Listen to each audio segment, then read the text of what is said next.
ایرانی صدر Masoud Pezeshkian نے آبنہ ہرمز میں ناکہ بندی جاری رہنے تک امریکہ کے ساتھ براہ راست مذاکرات سے واضح طور پر انکار کر دیا ہے۔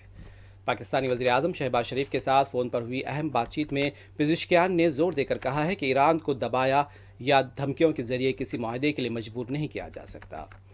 پزشکیان نے اس بات پر بھی زور دیا کہ امن کی راہ میں اصل رکاوٹ مذاکرات کی کمی نہیں بلکہ واشنگٹن کی جانب سے کی جانے والی موجودہ دشمنانہ کارروائیاں ہیں۔ گفتگو کے دوران ایرانی صدر نے واضح کیا کہ ایران دباؤ، دھمکیوں یا ناکہ بندی کے تحت مذاکرات کا حصہ نہیں بنے گا۔ جب تک امریکہ کی دشمنانہ کارروائیاں اور دباؤ ختم نہیں ہوتا، مذاکرات کی راہ مشکل رہے گی۔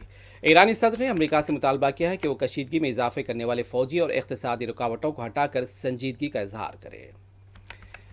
ایرانی وزیر خارجہ عباس عراقچی نے مصر اور ترکی کے وزرائے خارجہ سے ٹیلی فونک رابطے کے دوران جنگ بندی، سفارتی امور پر تبادلہ خیال کیا ہے اور ہفتے اور اتوار کی درمیانی شب ہونے والے ٹیلی فونک رابطے میں ایران کے وزیر خارجہ عباس عراقچی اور ان کے مصری ہم منصب نے سفارتی امور، امریکہ اسرائیل جنگ میں جنگ بندی اور خطے کی تازہ صورتحال پر تبادلہ خیال کیا ہے۔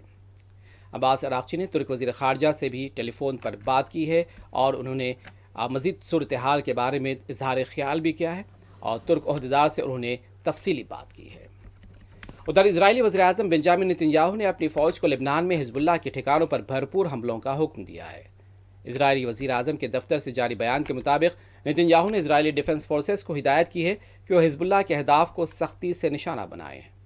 ٹیلی گرام پر متعدد بیان جاری کرتے ہوئے الزام عائد کیا گیا ہے کہ حزب اللہ نے اسرائیل اور لبنان کے درمیان طے پانے والے جنگ بندی کی خلاف ورزی کی ہے۔ دوسری جانب اسرائیل اور لبنان دونوں فریق ایک دوسرے پر جنگ بندی کی خلاف ورزی کے الزامات عائد کر رہے ہیں۔ اسرائیل نے جنگ بندی کی خلاف ورزی کرتے ہوئے لبنان پر تازہ بمباری کی ہے جس میں مزید 4 افراد شہید ہو گئے۔